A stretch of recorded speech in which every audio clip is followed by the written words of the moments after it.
ઉંડવા ગામની આ પવિત્ર ધરતી પર જે ગમજી કાકાએ આ સૌ મેળાવડો મંડપ બાંધીને જમણવાર રાખીને અહીંયા દરેક ગામના યુવાનો, માતા બહેનો, આગેવાનો તેમજ મંચ પર ઉપસ્થિત નામી અનામી સંતોના ચરણોમાં મારા જય સદગુરુ મહારાજ। આપણા જીવનની અંદર મારા અનુભવ પ્રમાણે આજે અમારા 27 વર્ષ થાય છે, ત્યારે હંમેશા 3 જ્ઞાનની જરૂર પડતી હોય છે।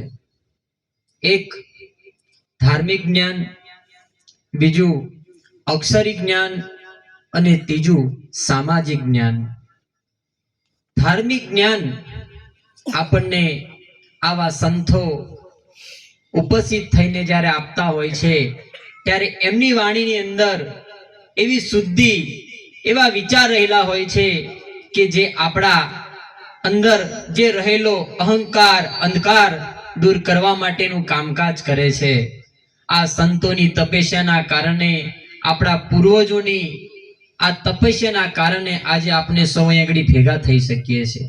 એમને કેટલું તપસ્યા કર્યું હશે, કેટલી સાધના કરી હશે, કેટલા યોગ કર્યા હશે, ત્યારે આપણે એમના ચરણોની અંદર શીર્ષ નમાવી શકીએ છીએ।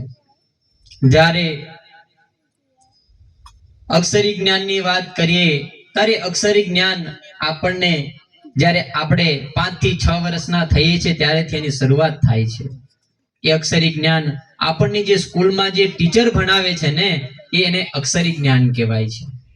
જે આપણા ભવિષ્યને ઉજ્જવળ બનાવવા માટે, ઊંચી કારકિર્દીની અંદર લઈ જવા માટે, તેનાથી આપણે સારા રીતે ભણીને અમારી જેમ ડોક્ટર, વકીલ કે ટીચર બનીને સારી રીતના તમારું જીવન તમે સમાજની અંદર ગુજારી શકો છો।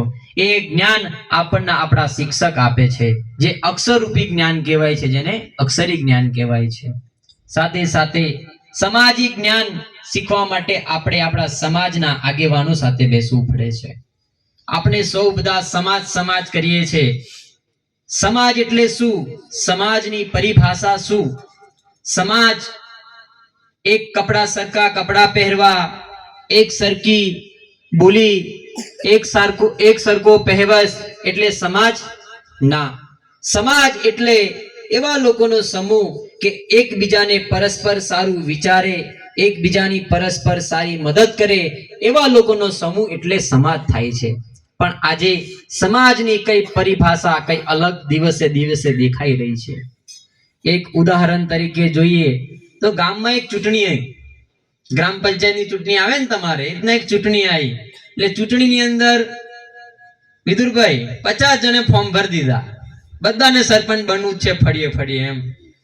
એટલે આવા એક સંત મહાત્મા બેઠા હતા, એટલે વિચારમાં પડ્યા કે મારા બેટા વરસ જબરજસ્ત રમણે ચડ્યા છે આ વખતે, તેમ 50 ફોર્મ ભરેલા છે એમ।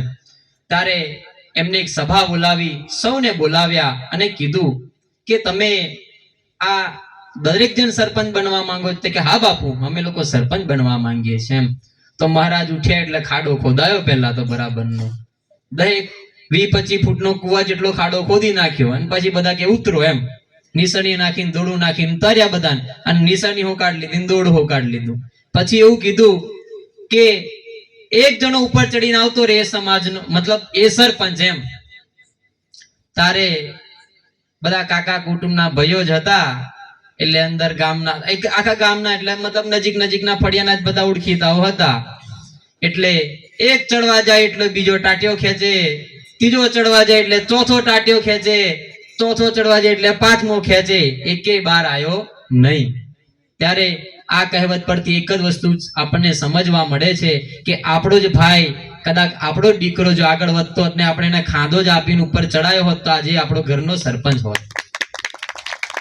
આવી જ રીતના આપના યુવાન મિત્રો પણ છે ઘણા બધા। મને તો ક્રિકેટનો બહુ શોખ છે, હું ક્યારેક ક્રિકેટ રમવા જતો રહું ત્યારે ઘણા બધા મિત્રો એવું કહે છે કે ડોક્ટર સાહેબ તમે દવાખાનામાં બેસો ને ક્યાં ક્રિકેટ રમવા આવી ગયા એમ। અને ક્યારેક સમાજની અંદર વાતો કરવા બી નીકળી જાય ત્યારે ઘણા બધા શુભચિંતકો એક સાહેબ રહેવા દો ને સમાજ, ક્યાં તમને કામ લાગવાનું છે। પણ આજે સમાજ માટે ચિંતા છે. સમાજના યુવાનોની, સમાજના બાળકોની હર હંમેશા અમે લોકો ચિંતા કરી રહ્યા છે. ક્યાંક ને ક્યાંક મારું બાળક અમારી જગ્યા પર પહોંચીને ડોક્ટર બને, વકીલ બને, એ હેતુસરથી અમે ગામડે ગામડે ફરી રહ્યા છે. તમારી વચ્ચે આવે ત્યારે ખૂબ આનંદ થાય છે. એ વાતનું પણ આજે ગમજી કાકાએ અમને આમંત્રિત પાઠવ્યા છે, તો એ માટે પણ બધા સૌ તાળીઓ પાડો ગમજી કાકા માટે. આજે તે કામ કરું જેના તેના માટે શક્ય નથી હોતું. સાથીઓ, તો વિરાટ કોહલી જ્યારે બેટિંગ કરવા આવે છે અને 50 ઓવરની અંદર 221 રન કરવાના હોય ત્યારે કેટલું સરળ લાગે કે 250 એટલે 300 બોલની અંદર 221 રન કરવાનો એટલે આરામથી થઈ જાય વિદુરભાઈ.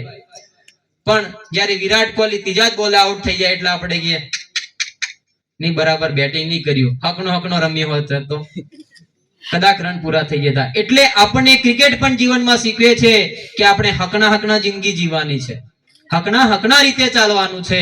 નહીં તો પછી આપણને કહાનો કિંગ બોલ કરીને જતો રહેશે, મતલબ આઉટ કરીને જતો રહેશે, એટલે આપણી કારકિર્દી ત્યાં પૂરી થઈ જશે. એટલે આપણે સૌએ આ સંતોના સાક્ષી આપણે સૌએ હળી મળીને શાંતિથી આપણા બાળકોની ભવિષ્યની ચિંતા કરીને યુવાનોને સાથે રાખીને આગેવાનોને માર્ગદર્શન હેઠળ આપણે સૌએ આગળ વધવાનું છે. બસ વધારે કંઈ ન કહેતા આપ સર્વે મને ખૂબ પ્રેમથી સાંભળ્યો, તાલીથી ગડગડ વધાવ્યો, એ બદલ આપ સર્વેને ખૂબ ખૂબ આભાર. જય સદગુરુ મહારાજ.